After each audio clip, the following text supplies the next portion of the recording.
The first time Bran reached for the Mad King, he found only fire. Not real flame, not the crackle of logs in a Winterfell hearth, but a vast red glare burning behind a man's eyes. The visions took him the way they always did now, all at once and from all directions, 1,000 moments layered so thickly he could barely tell where one ended and the next began. Aerys on the Iron Throne, nails black and broken as he clutched the armrests. Aerys pacing in a room lined with green candles. Aerys laughing, shrill and thin, while a pyromancer bowed and scraped. Aerys on his knees in a dark stone cell in Duskendale, flinching at sounds only he could hear. "Burn them," the king whispered in one moment. "Burn them all," he shrieked in another. The sight wanted to sweep Bran away, drown him in madness. Once, long ago, visions had come to him as scattered dream images in the gods would at Winterfell. A dead crow with 3 eyes, his father's face in the dark. A girl with a terrible wolf's head. Now the visions were the world, where he was. It was hard to say where Bran ended and the roots of the weirwoods began. They grew through him and around him, pale and hard and full of whispers. Their faces watched him with red sap eyes as he sank deeper into the long memory of leaf and soil. Far above, unseen snow might be falling on the open sky of some distant present, but here under the earth time was a knot. He could draw at any strand that brushed his fingers. He had drawn this one many times. The years of fire and blood when Aerys Targaryen had burned his own kingdom from the inside out. Bran had followed the path it made through the river of memory the way a boy might walk along a stream. He knew each stone and eddy. The tourney at Harrenhal, the smoke from the Iron Throne room, the last stand at the Tower of Joy, his father's young face, set and stern, Lynna's blue winter eyes, Robert roaring Rhaegar's name across a trampled field. All of it flowed from the same spring. Madness, the old crow had called it, and men's pride, they are springs that never run dry. The old man was gone now, body rotted under the roots, but his warning lingered like breath in the cold. Bran had obeyed it for a while. He had watched and learned and told himself that the past was stone and that touching it too hard only broke whatever he touched. But then the dead had come, and the living had almost lost. He had seen his own world splinter and stagger under the weight of ice. He had watched cities burn in pale cold fire, watched dragons fall, watched his own body wither and die beneath the heart tree at Winterfell, while his mind ran screaming through empty snows. He had watched that end 1,000 times, from 1,000 angles. No matter how the great game in the south played out, it always curved back toward the same white darkness. Aerys mad or sane, Robert king or dead, dragon on the throne or wolf, it did not seem to matter. The dead marched, the living quarreled and bled. The wall cracked like old ice. There might have been wisdom in accepting that, in letting the world turn as it must. Bran had tried. He could not. The weirwoods remembered every promise ever made beneath their boughs. Bran had promised his mother he would always look after Rickon. He had promised Hodder, with his tears and with his horror, that he would never use anyone so cruelly again. He had promised himself, when the dead came pouring through the shattered gate, that there must be another path. He was not a boy in a broken body anymore. He was what the ravens and the roots had made of him. A mind unmoored from time, adrift in other people's yesterdays. If he could not change the far north, their wards and walls had proved fragile as frost. Then he would change the shape of the realm that faced the storm. A broken kingdom could not stand against death. So he had sunk his mind into the past again, deeper this time, past Robert's thunder and his father's march, past the tourney of Harrenhal, past the day Jaime Lannister had drawn his sword in the throne room. There, in the dark at the heart of it all, he found a man sitting alone in a cell beneath a rebel town. The king sat with his back against rough stone. His hair, once the bright silver of a Targaryen prince, hung lank and uncombed to his shoulders. Dirt streaked his cheeks. His hands clutched his knees like a child's. He was murmuring to himself, names, titles, broken snatches of the High Valyrian he had learned as a boy. Every now and then his voice rose to a sharp, terrified laugh. The cell smelled of rust and old straw and the sourness of a man too long without a bath. No torch burned within. The only light was a faint gray slit high on one wall where thin air seeped in. Outside, Duskendale slept uneasily, knowing their king lay in their dungeon and that the Lion of Casterly Rock was marching to take him back, one way or another. Bran slid into that darkness as a whisper slides under a door. He did not have a body here. It had long since withered and been laid in the cold earth of Winterfell's crypts in his own time. He came as sight first, as watchfulness in the stone, as a prickle on the king's neck. Aerys turned his head, listening. "Who's there?" he muttered, in a voice raw from thirst. The last time Bran had tried to touch another man's mind this way, he had shattered it. Hodder still screamed in the dark of Bran's dreams. He remembered the way the simple stable boy's thoughts had twisted and knotted under the weight of the boy from the future pushing backward through his life. He did not want that again. He only wanted to bend, just a little, change the angle. The future did not need to be remade from nothing. It only needed to unfurl differently. He reached very gently. Aerys shivered. Bran felt the man's fear as a cold, slick thing crawling up the inside of his own spine. There were spiderweb cracks in the king's thoughts already, thin lines radiating out from the terror of being dragged from his throne, from the humiliation of chains on his wrists. Under that, older fractures, the grief of Summerhall, the pressure of being born in the shadow of a tragedy no one ever fully named, the jealousy that had curdled what might once have been friendship with his own hand. All the rotten wood that madness liked to burrow into. If Bran pushed the wrong way, it would splinter. He drew back, horrified at how easy it would be to whisper madness into these cracks, to tell him that everyone was against him, that he was alone in a nest of vipers, that the only answer was to burn and burn and burn.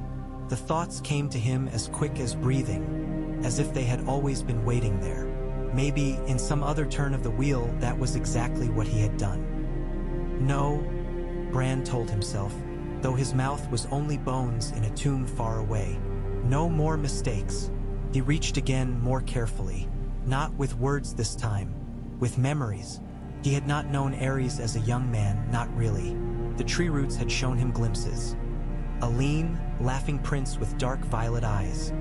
A boy who loved to race horses along the beaches of Dragonstone. A youth who had believed his father's dream that the Targaryens were meant to rule forever, not by fear but by some bright, impossible idea of justice. Bran took those moments from the tree's long memory. There were heart trees even on Dragonstone, though stunted and salt-burnt, and he brought them into the cell. He set them before the king like candles. Aerys flinched as the darkness around him rippled and bent. For an instant, his cell walls were not rough-hewn Duskendale stone, but black glass licked with sea spray. He smelled salt and smoke and the heavy, dragonish scent of Dragonstone's lava tunnels. He saw himself, younger and unlined, laughing as he tried to keep his footing on slick rocks while the waves crashed. He felt a horse under him, the wind ripping at his hair.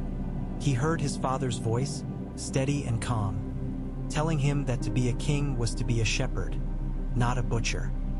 The vision shuddered. For a heartbeat, Bran felt the old king within the younger.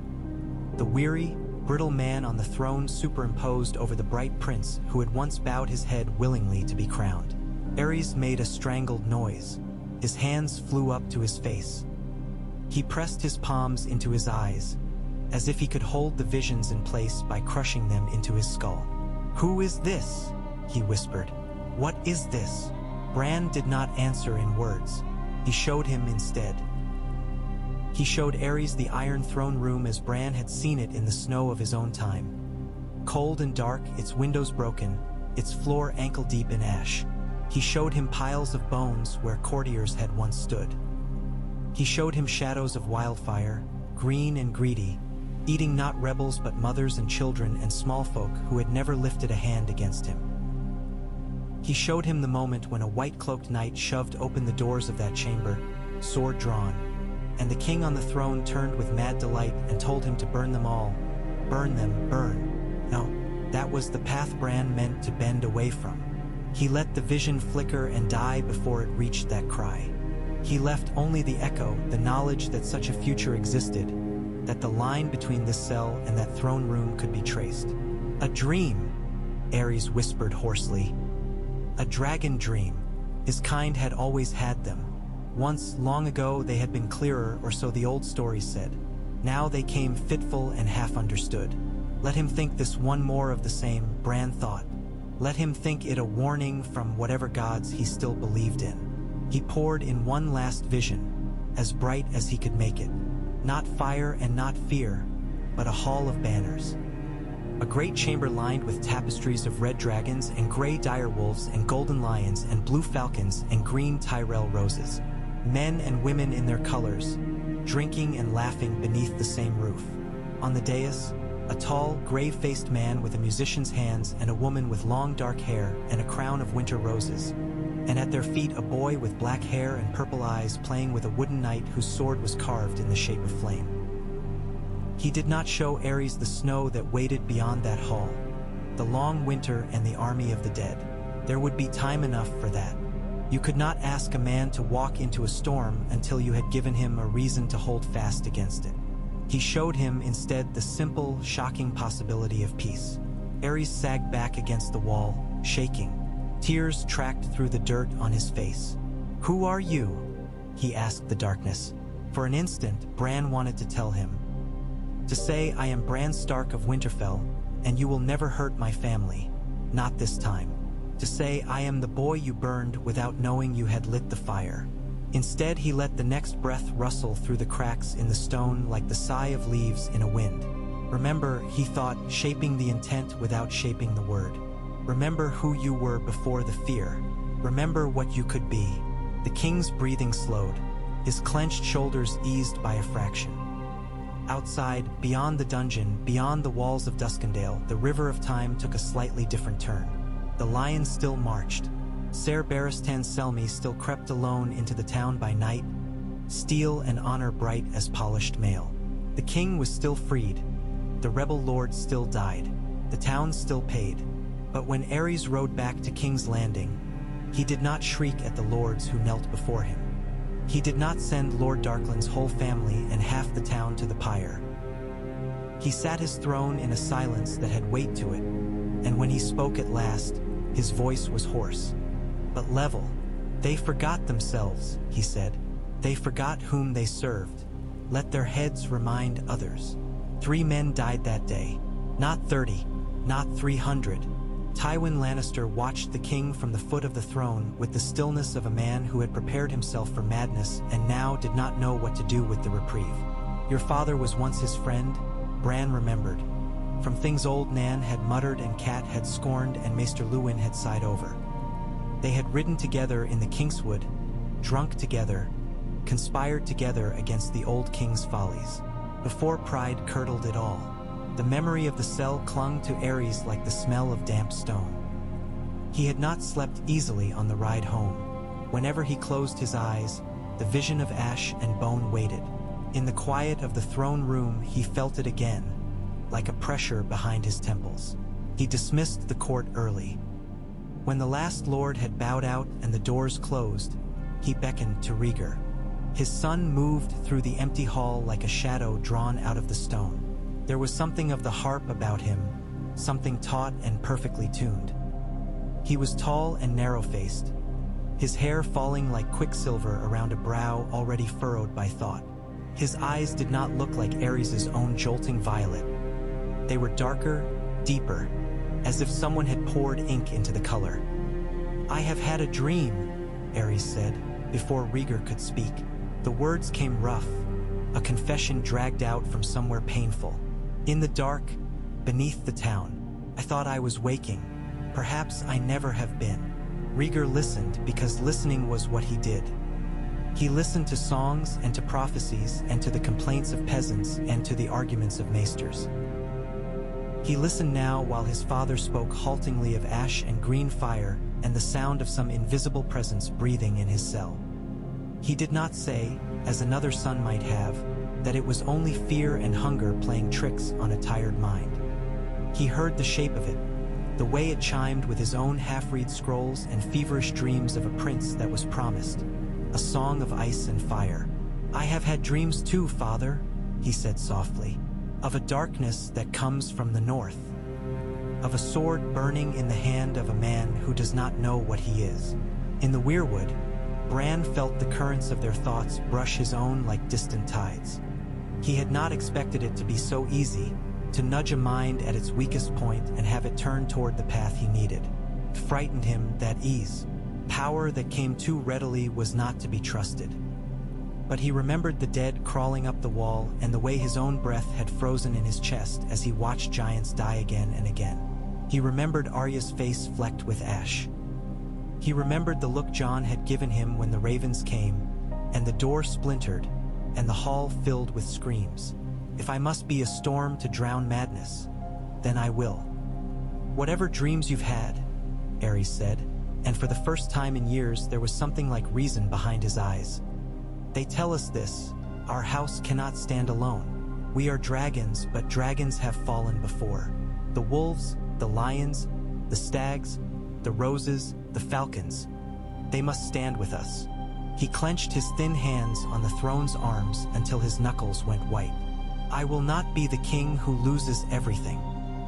Bran followed them through the years that followed, slipping from heart tree to heart tree, from crow to shadow, as the court grew used to a different sort of king. He was not gentle. Aerys still had flares of temper, sudden cruelty that flung a word like a knife. The old cracks were still there in him, hairline fractures that could never quite be mended. But the great break, the wild plunge into fire, did not come. There were no pyromancers called to court in secret to pack the city with wildfire. The Order of Kingsguard remained 7. No boy from Casterly Rock donned the white cloak too young. Tywin Lannister stayed on his hand, his pride tempered by the memory of a king in chains and the knowledge that this one knew it could happen again. "He's not well," Tywin said once to his wife, in the privacy of their chambers in the Tower of the Hand. "Not as he was, but he is aware. That is more than I expected." Joanna Lannister had been dead for years, long before Duskendale, long before any of this. In this, Bran could change nothing. Some events were stones embedded too deeply in the riverbed to be shifted by his hands. Their absence rang in the air of the tower room like the echo of a harp note cut short. Tywin poured a cup of wine and drank it in one long swallow, his golden eyes thoughtful. "He speaks of alliances," he went on, "to no one in particular. He speaks of banners and oaths and the North. He speaks of my daughter as if she is a piece on a Syvas board." In another turning of time, Aerys, raw and paranoid, would have laughed at the idea of giving Tywin's pretty, ambitious girl to his heir. He would have called the hand a servant who forgot his place, would have twisted the knife until the lion bled and raged and finally turned. Here, with the memory of his own helplessness in chains still scraping at him, Aerys thought differently. "We must bind him closer," he said one night to Riella, as they sat alone with the doors to their chamber barred. His queen had grown thin and quiet over the years.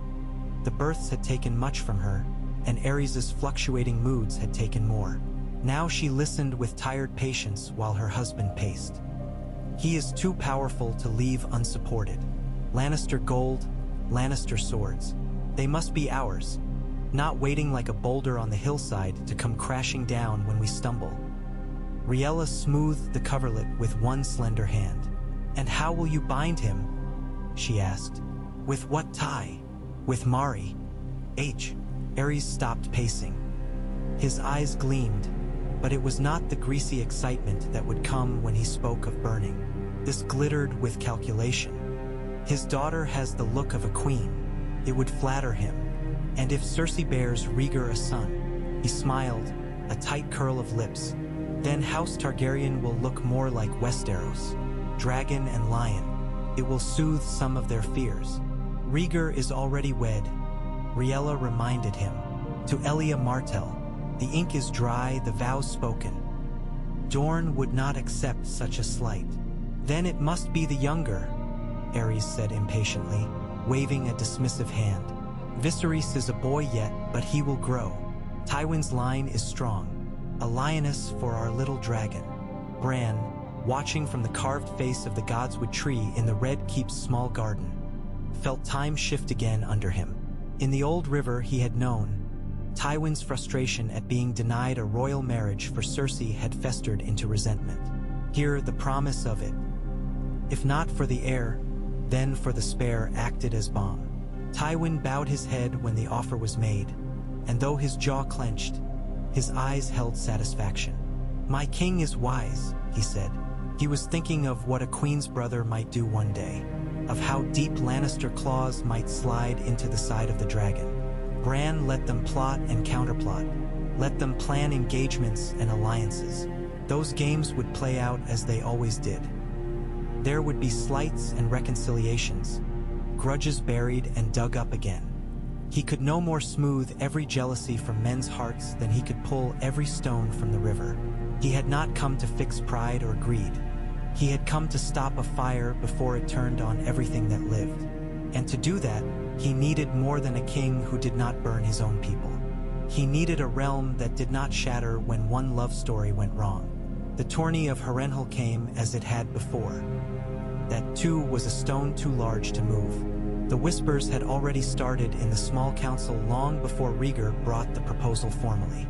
"A grand tourney," the prince said, standing before the Iron Throne with his hands clasped in front of him. "To mark the year of my son's birth, to show the realm its strength in peace. Let the greatest knights of the Seven Kingdoms come and compete beneath the towers of Harrenhal. Let the small folk see that the crown is generous." His eyes flicked briefly to his father's. Aerys read more than the words. Rhaegar loved his prophecies and his patterns. He would not have chosen Harrenhal and the year of the false spring by chance. It is a stage, Aerys thought, with a clarity that would have eluded him in another life. He wants to see them all together, to weigh them, perhaps to choose among them for some part in his dreams.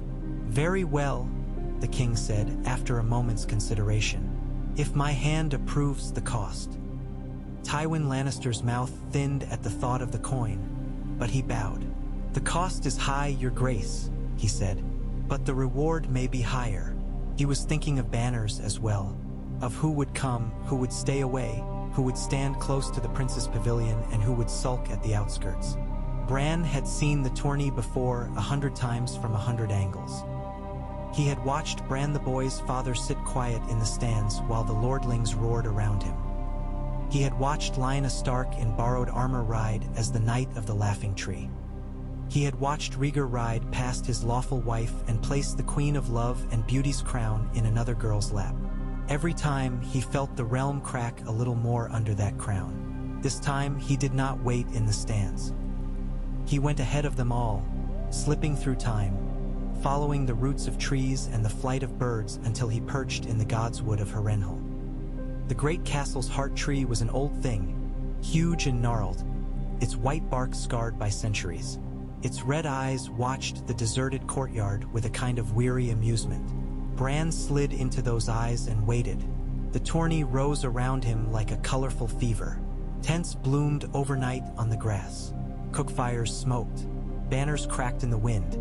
Stag and lion, trout and falcon, flayed man and merman. Lords and ladies spilled from litters and saddles, glittering in silk and mail. The noise of their arrival echoed against the ancient black stone of the castle until it seemed the very towers rang with it. Lyanna Stark came smelling of horse and winter. She rode into Harrenhal in a plain riding dress, dusty from the King's Road, her hair escaping its braid. Her brothers flanked her. Brandon wild-eyed and laughing, Eddard quiet and serious. Ben-Jen, still almost a boy, strained to sit his horse taller, to look like a man. Lyanna's eyes were everywhere. She gazed at the size of the towers with frank wonder, at the gaudy pavilions with disdain, at the tilting yard with a hungry sort of interest. She did not look at the heart tree. Bran watched her anyway. He had known Lyanna only as a story for so long. His father's shadowed memories, his mother's tight-lipped resentment, Robert's slurred grief. In the Weirwood's memory, she was more than that. She was a whirlwind of temper and tenderness, She laughed with her whole body and wept where no one could see. She rode like a man and smelled like crushed grass and frost. He could not help liking her. He could not help wishing, selfishly, that she would be his aunt in this new river too. That somehow he would still be born into a world where this woman's blood ran in his veins. You can't have everything, he reminded himself, feeling time tug at him. One night, when the fires outside had burned low and the hall of Harrenhal was loud with music, Lyanna stole away. The castle's thick stones swallowed the noise behind her. Her breath smoked in the cold air as she slipped Teach, roughed the gate and across the frost-hardened ground to the Godswood. She wore a man's cloak over her dress. Her feet moved lightly, knowing the feel of leaves and roots in the dark. In the old river, she had come here to meet Howland Reed, to comfort the Crannogman after the squire's cruelty, and to urge him to seek justice. She did that here too. Bran did not change that. It was a good thing she did. It would not hurt the future he was trying to grow. What he changed was what came after. The night of the Laughing Tree rode and won and vanished as before. Rhaegar chased rumors and found nothing. Yet he watched the northern girl with new interest. A woman who would champion a small man from the bogs against big knights with famous names was not one the prince had expected to see at court. He approached her in the Godswood the second night. Bran felt his footsteps on the earth like distant thunder. He knew this moment. He had seen it before but never fully heard the words. They had been a blur of sound under other noises, lost to him as the roar of the crowd drowned out the low murmur of two people speaking under the leaves. Now he was there in the bark and the sap. He listened. Lyanna was crouched by the pool, skimming fallen leaves off its dark surface with one gloved hand. Her face in the water looked fractured. Her eyes turned to pools of shadow. She did not turn at once when Rhaegar stepped into the clearing. "Princess," he said. Lyanna snorted. "I am no such thing." "Perhaps not," Rhaegar said. "But your brother is the heir to the north, and you are his sister. That puts you nearer queens than most." She glanced over her shoulder, impatience already forming on her tongue. Caught a little when she saw who it was. "Your Grace," she said stiffly, rising. Her hand went briefly to her hair, then dropped. She did not curtsy. Rhaegar saw that and hid his smile. "I came to thank you," he said, "on behalf of Ser Howland, and on behalf of knights who remember what their vows are supposed to mean." Her chin lifted. "I did what any man should have done," she said. "Or woman, Prince. It cost me nothing to borrow armor and teach those louts a lesson." "Not nothing," Rhaegar said gently. "Your Lord Father would be wroth if he knew where you were tonight. Your brother would howl. Men might whisper. You risk their comfort when you step out of what they expect of you." "And what of what I expect of myself?" Lyanna demanded. "Am I meant to sit and sew and smile and never raise my voice? My father talks of honor and oaths. Where in those vows is the part where we let weak men trample those who've sworn them things?" Her anger sparked in the air like flint on stone. Rhaegar felt the heat of it and the familiarity. It chimed with his own quiet fury at the lazy cruelty of some lords, at the indifference of men who clucked about prophecy while children starved. He had not come out here to fall in love. He had come, in truth, to see the night of the Laughing Tree for himself. He suspected the small Crannogman would never have dared don the armor. That left the wolf girl.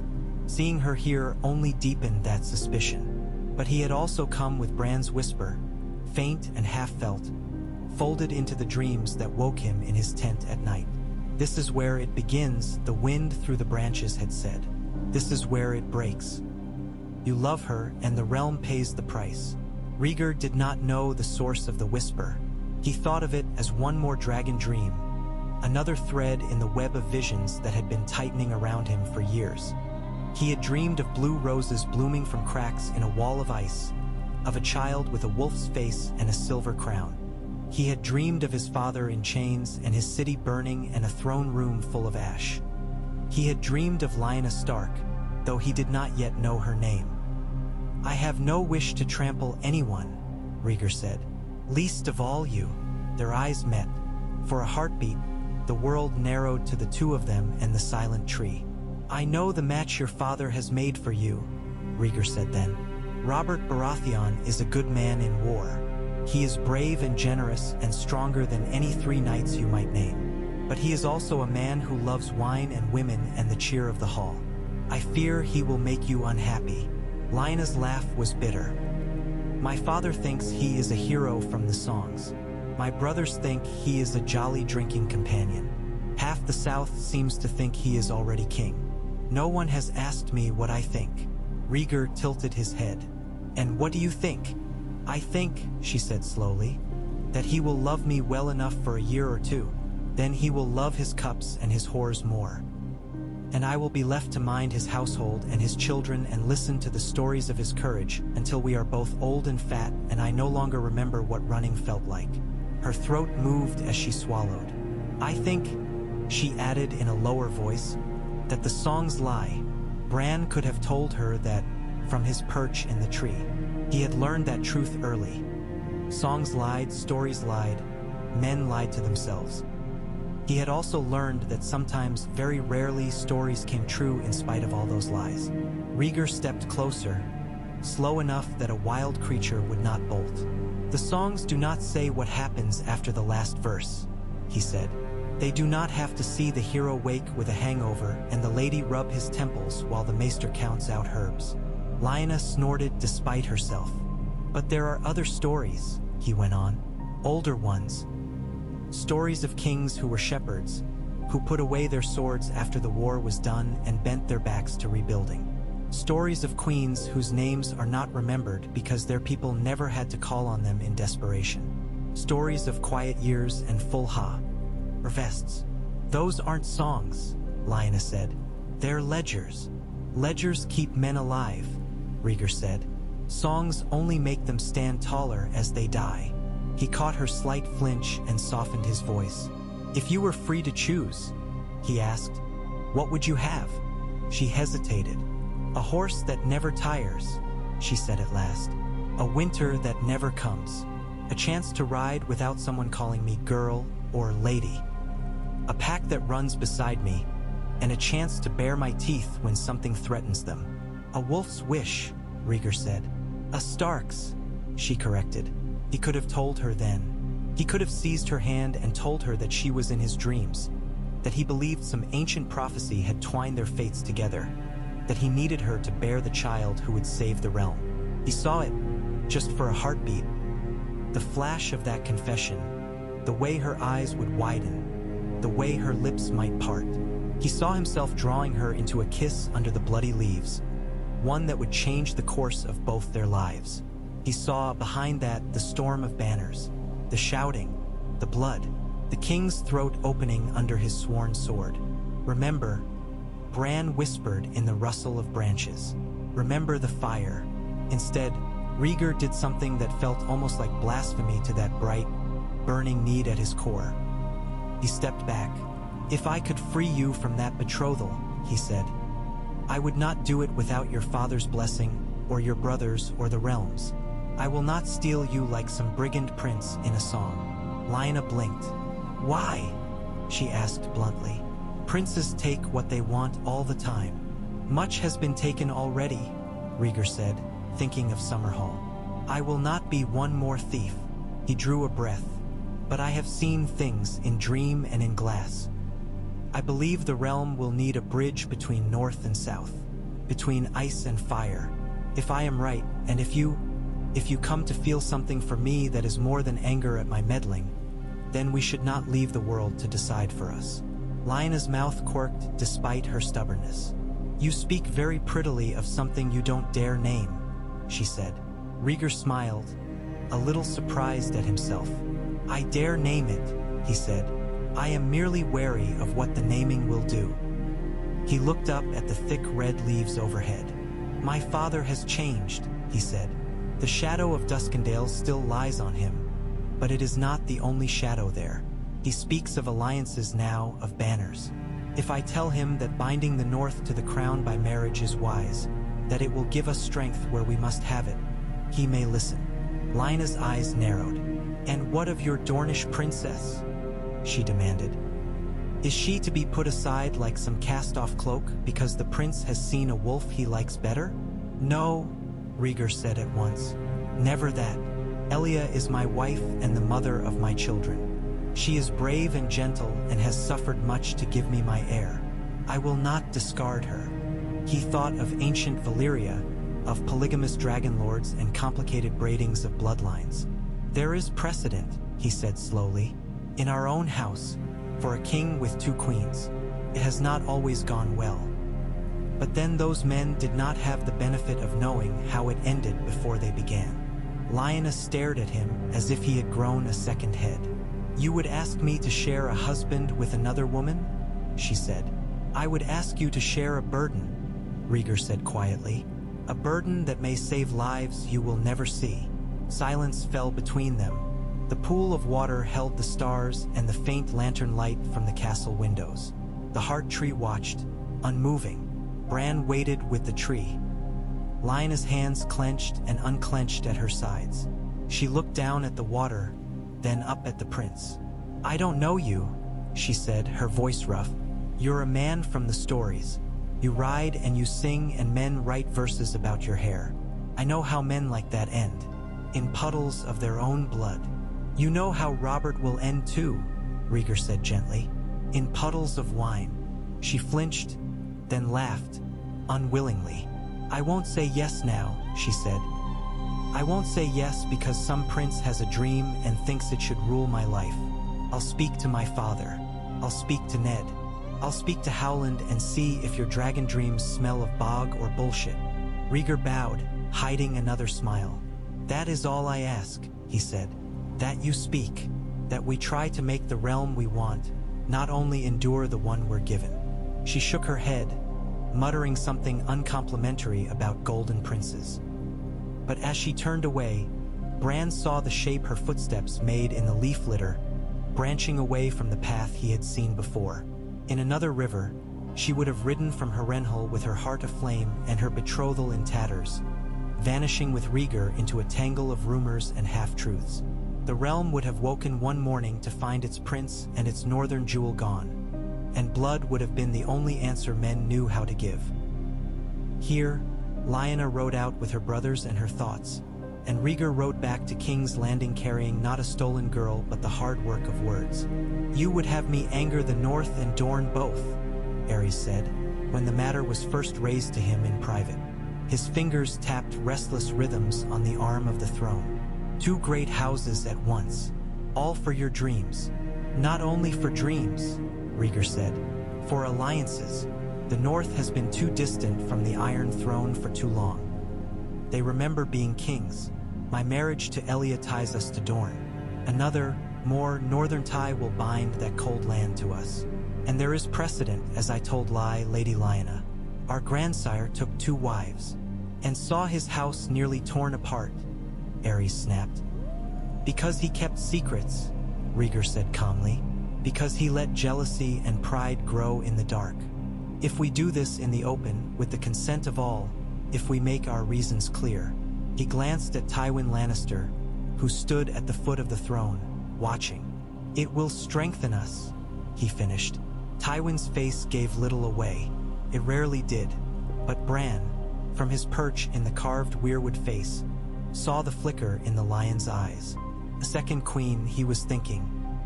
Another great house drawn close to the dragon. Another line of potential claimants to the throne. A complicated knot for lions to slide claws into. We would need guarantees, Tywin said slowly, from Lord Rickard, that he would accept such a match without talk of insult, that his vassals would not whisper of stolen honor. And from Dorne, that Prince Doran and Princess Elia would not take it as a humiliation.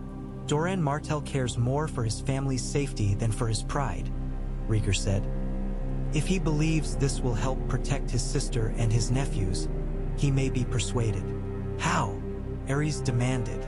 Rhaegar's hands tightened behind his back.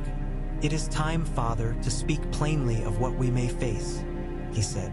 You saw fire in your dream beneath Duskendale. I have seen ice. There are things stirring beyond the wall. Old evils. The maesters do not believe, but I have read what is written in Valyrian and the tongues they have forgotten. If we are to survive what comes, we must have a realm that does not fall apart the first time a wet lord stubs his toe on a slight. Aerys' mouth twisted. You speak of the North as if they were children, he said, but his voice had lost some of its bite. The memory of chains was never far from him now. They are stubborn, Tywin said, in his cool lion's voice. That is not the same as being childish. Stubbornness is a kind of blindness, Aerys retorted. They cling to their old gods and their old ways. They mutter of winter as if it were the only season. They need reminding that the dragon's fire keeps them warm. So remind them, Rhaegar said, not with fear, with trust, with blood shared and mixed. Bran could feel the moment balance. In the old river, Aerys would have flown into a rage at his son's presumption, would have suspected Tywin of plotting to bind him with northern chains, would have lashed out blindly. Here, the memory of the cell shifted the weight. He saw again the empty throne room, the ash, the bones, a boy playing at the king's feet in the flicker of a dream. He saw the banners of wolf and lion and stag together. We will not be the mad dragons the realm whispers of, he said slowly. We will be their shelter. If that means 2 queens, then let it be so. But it must be done carefully. No one must be able to say we stole her. He looked down at Tywin. Write to Lord Rickard, he ordered. Summon him to court. Send ravens to Dorne as well. We will see if the North and the South can share a bed without biting each other's heads off. Bran watched the letters fly, white wings beating through sunlight and storm. He rode with one of them, in the mind of a raven, north to Winterfell. The great gray pile of the castle crouched under a lowering sky. Smoke curled from its chimneys. The godswood within its walls was a knot of dark branches and quiet snow. Rickard Stark read Aerys' letter in his solar. His face was long and stern, his hair more gray than brown now. He had the look of a man carved from the same stone as his keep. A second queen, he said at last, the parchment crackling slightly in his hand. For my daughter. Brandon, pacing at the far side of the room, laughed bitterly. First I am told she is to marry a drunk, he said. Now I am told she is to marry a dreamer with 2 wives. Does no man in the South know how to keep an oath in one direction? Ned stood by the hearth, saying nothing. He watched his father, his eyes thoughtful. Lyanna hovered near the window seat, fists clenched. What if I say no? She asked. What if I say I'll have neither? Will you lock me in a tower until I change my mind? Rickard folded the letter carefully. I made a promise to Lord Steffan, he said, and to Robert. I do not break my word lightly, but I am not blind either. Robert is what he is. He would love you in his way. He would also hurt you in ways he would never see. He looked at his daughter. You are my only girl, he said quietly. I would see you safe. Then send me to the wall, Lyanna muttered. Let me wear black and swear oaths to frozen stones. That is not the choice, Rickard said. The choice is between one match that brings us closer to the throne in the old way, through the Stormlands, and one that sits us in the very heart of it with all the dangers that entails. Ned cleared his throat. Father, he said. May I speak? Rickard nodded. I grew up in the Vale, Ned said. I have known Robert since we were boys. He is loyal and he is brave and I love him as a brother. But I would not wish him on a sister I cared for. Lyanna flashed him a quick, grateful look. He will drink, Ned said. He will whore. He will forget to come to bed half the time. He will break Lyanna's heart without meaning to. Brandon frowned. And the prince? He demanded. You know him so well, do you? I know what is said of him, Ned said. That he reads too much. That he rides in the rain without a cloak because he likes the feel of it. That he plays his harp for servants as often as for lords. That he goes into the city dressed as a common man and listens to what they say. Songs, Brandon scoffed. Pretty tales. Men will say anything about a prince. Men will certainly say much if father breaks his promise to Robert. Ned said quietly. And Robert himself will not be quiet. Ricard rubbed his Thursday. MB along the letter's edge. He is the king's son, he said. If we refuse, if we cling to the old betrothal, Aerys may take it as an insult or an excuse. We remember what he did to the Darklands. We have been spared his fire so far. I do not intend to invite it. Lynna's eyes flashed. So I am to be a shield for the North, she said. A bride between dragon and snow. You are a Stark, Ricard said with weary patience. We are all shields for the North. Lynna swallowed. And what would you have me do? She asked. Speak to the prince, Ricard said. Look him in the eye. Ask him what he wants of you. If you find him wanting, if you cannot bear him, then I will find another path. But if there is a chance for you to have both a measure of what you desire and safety for the North, then I would ask you to be brave enough to take it. Bran felt the weight of that ask settle on her narrow shoulders. He watched her square them. I will speak to him, she said. But I will not be a secret. I will not be stolen. No, Ricard agreed. You will ride to King's Landing with your head high. You will stand before the Iron Throne, and if you say yes, the whole realm will hear it. He smiled, a thin winter smile. Let them say what they like then. We will still be here when their tongues have frozen. Ned followed Lynna out into the courtyard after. Snow crunched under their boots. The sky threatened more. Do you hate me? He asked when they were alone. For not speaking louder for Robert? Lynna snorted. If you'd spoken loudly for Robert, I'd be more inclined to think you hated me, she said. You see him clearly. That's more than most. She slowed, looking up at the bare black branches of the heart tree peeking over the wall of the Godswood. Do you believe in these dreams of his? She asked. Of dark things from the North? Ned hesitated. I have never seen anything beyond the wall that a sword couldn't deal with, he said. But old Nan's tales were not all about Grumpkins. There were other things, cold things. He thought of the feel of the wind when he had ridden up to the Shadow Tower once as a very young man, just to see it. The way it had seemed to cut through flesh and into bone. I don't know what I believe, he admitted. I know that if something comes, I would rather the realm be together to face it. Lynna huffed. Something, she said. You're as bad as the Maesters. She reached out, unexpectedly, and squeezed his hand. I don't hate you, she said. I'm glad someone in this family can see further than their own reflection. Bran watched them from the heart tree. They did not see him, of course. No one here could, but he felt a tightness in his chest anyway. A longing so sharp it might have been pain.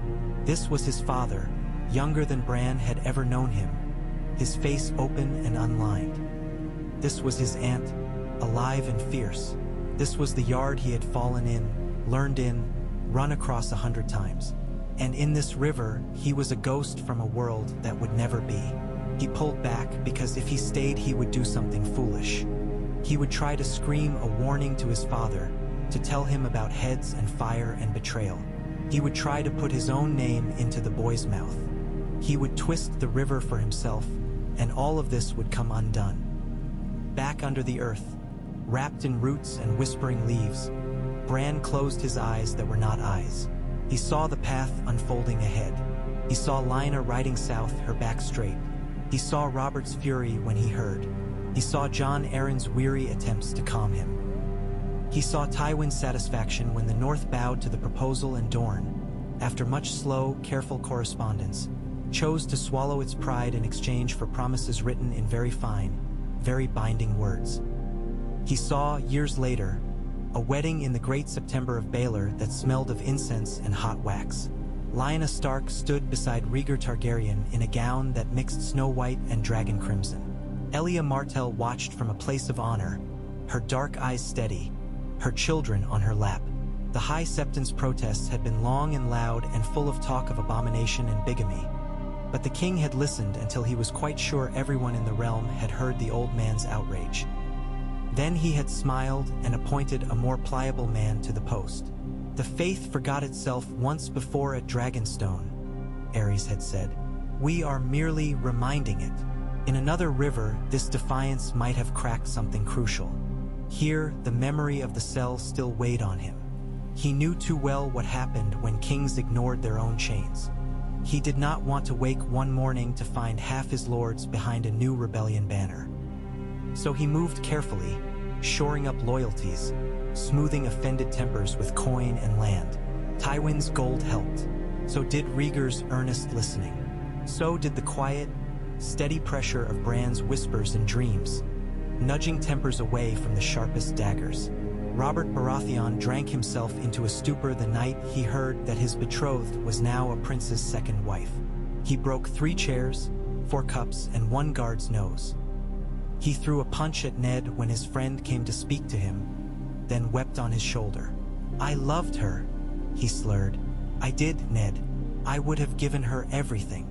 "You would have given her your heart," Ned said quietly, "and taken it back for every barmaid at every inn."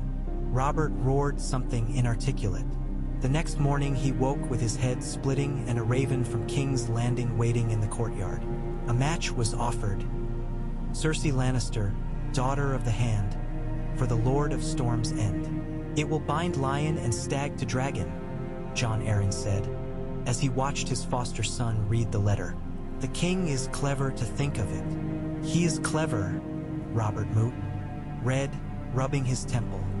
He thought of Lyanna in her simple riding clothes, hair tangled by the wind. He thought of her laughter when he had boasted that he would put a babe in her belly every year. He thought, uncomfortably, of the way that laughter had not quite reached her eyes. "A lioness instead of a wolf," he said. "I suppose it will make for lively hunts." He signed the acceptance with a hand that trembled only a little. Cersei looked at him on their wedding day with eyes like polished amber. She had dreamed of another prince once. She had imagined herself in winter roses, not Lannister crimson. But Robert was tall and handsome and soon to be bound tightly to the crown. He smelled of wine and sweat and open air. She told herself she could make him into what she needed. She could not, of course. He drank. He whored. He laughed and wept too loudly.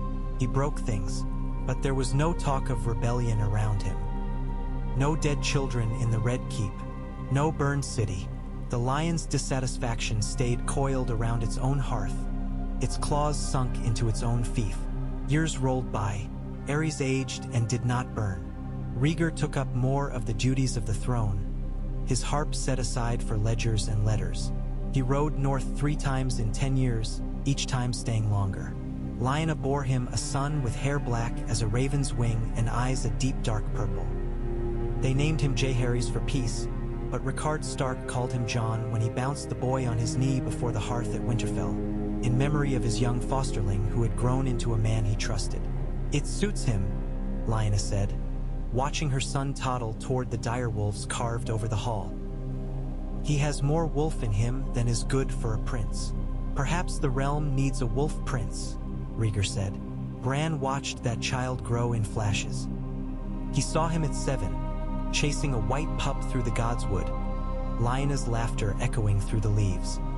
He saw him at 12, sitting quietly in the rookery while Maester Pycelle droned on, his eyes fixed on the ravens.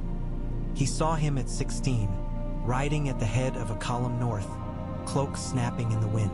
He watched from every heart tree along the way. The boy, Jon Jaehaerys, both names fitting him like overlapping cloaks, felt the trees watching him. "Sometimes I dream of eyes in the bark," he told his mother once. "Not like the faces carved there, but something behind them." Lyanna ruffled his hair. "Old gods," she said. "Be glad they're looking.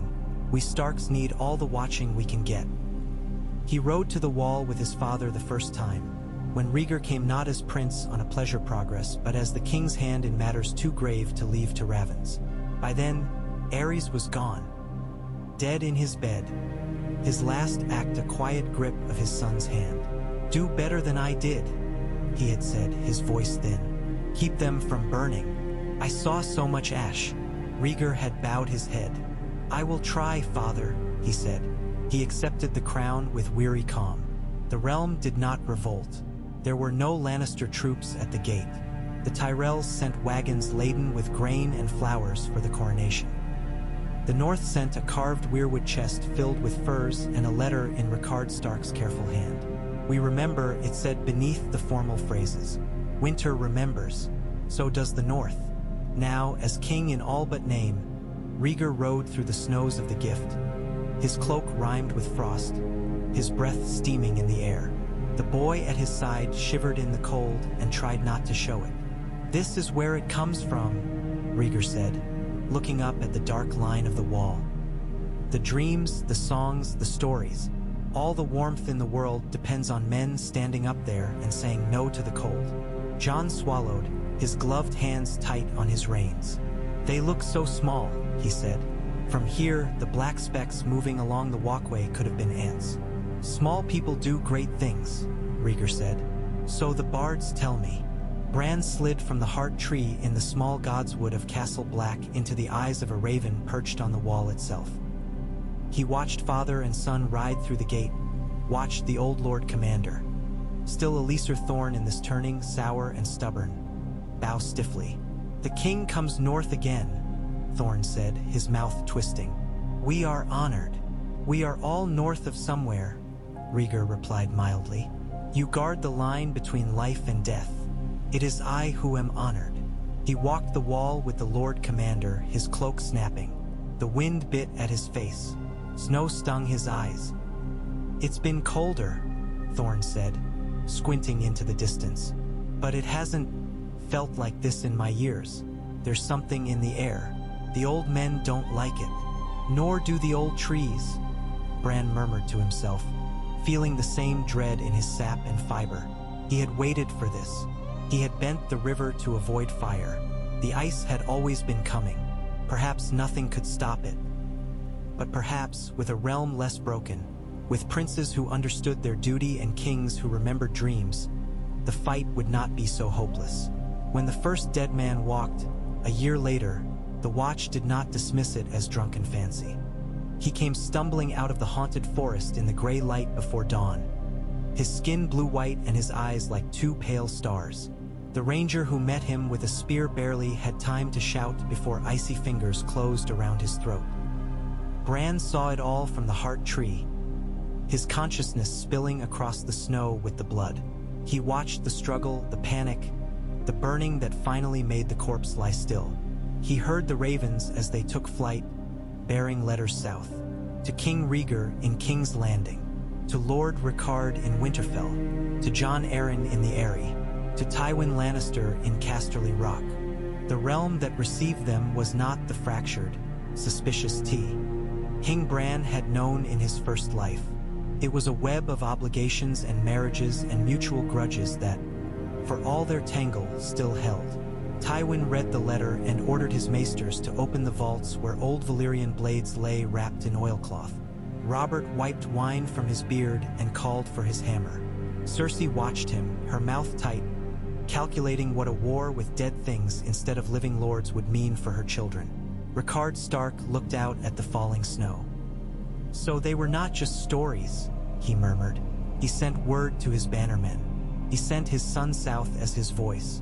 Ned rode from Winterfell with a hard knot in his stomach, sensing in the air the same feeling he'd had at the Trident and the Tower in another life, though he did not know why. King Rhaegar summoned his banners to Winterfell. "Southrons to a northern war," old lords grumbled, but they came. The Reach, the Westerlands, the Stormlands, the Vale, the Riverlands all sent men.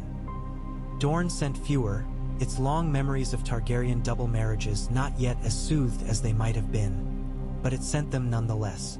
They gathered in the wide yards of Winterfell, armor steaming in the cold, breath smoking. The gods would watch them with ancient eyes. Bran felt them all like heat against his skin. His father, older now but still quiet, the new lines around his eyes cut by laughter as often as sorrow. His mother, whom in this river he had never known. Catelyn Tully stood at Brandon's side, her hair streaked with silver, her children grown. There was no Robb, no Sansa, no Arya, no Bran, no Rickon. There were other boys, other girls, with familiar gestures and strange faces. He felt the ache of that absence and set it aside. There was no time for grief now. "They're real," Jon said, standing before the heart tree with his hand flat against its bark. He had just come from the wall, from seeing the corpse that moved and the sword that shattered against its flesh. "They're real and the songs are wrong. Swords don't scare them. They need fire and that glass." "Dragon glass," Rhaegar said. "We have found mines of it on Dragonstone. We have sent what we can to the wall. We will send more." He looked at the face carved into the tree, at its bleeding eyes and solemn mouth. "The old gods and the new have had their jests with us," he said. "I only pray they're done now." Bran felt the words like a hand on his bark. He wanted to answer. Never done, he thought. Always turning. But we can make it turn better. He could not fight for them. He had no body to lift a sword, no voice to shout commands. All he had were roots and ravens, whispers and memory. It would have to be enough.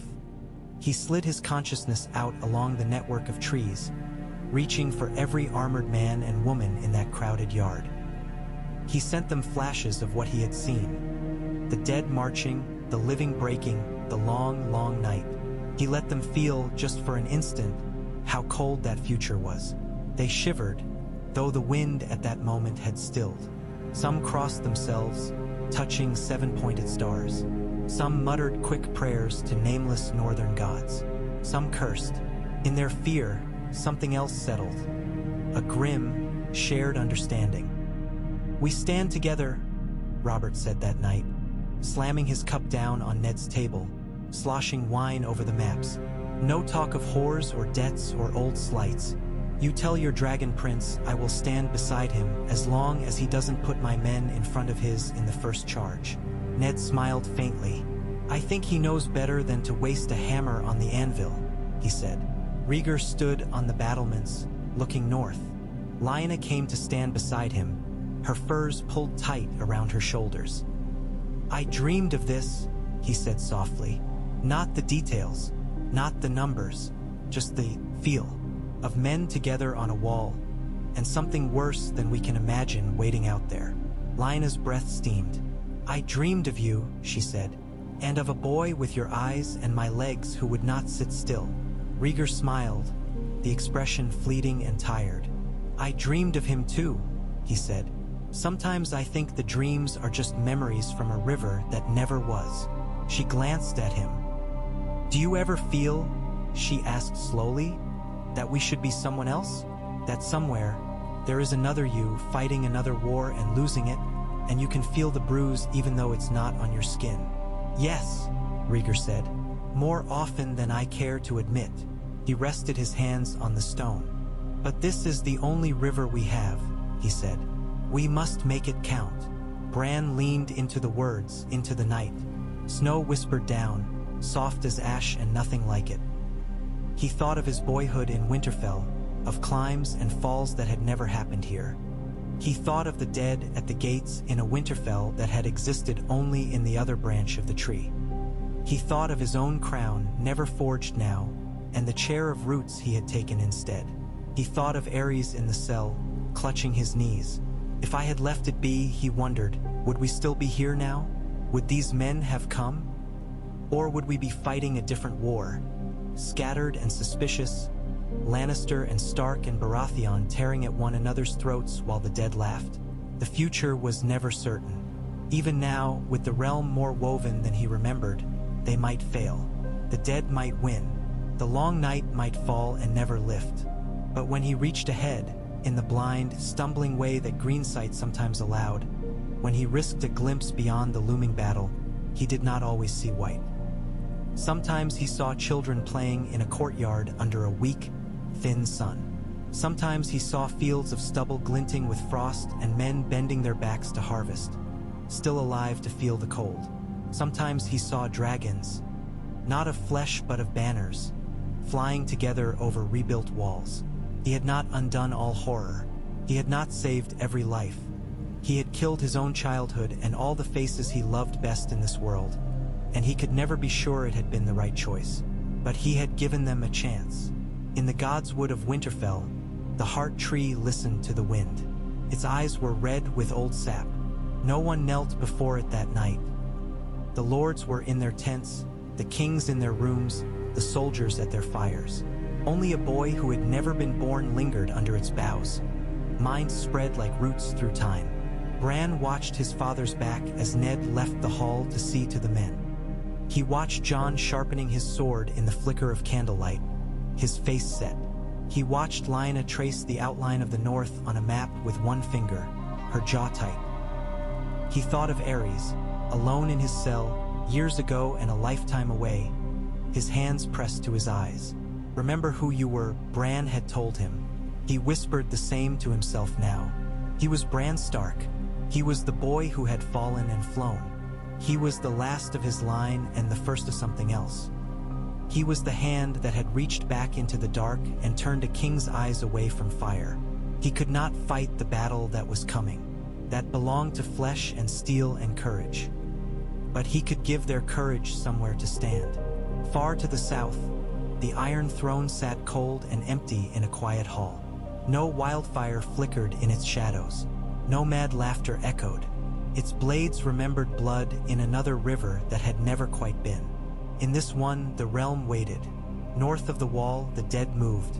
Under the roots, Bran watched them come.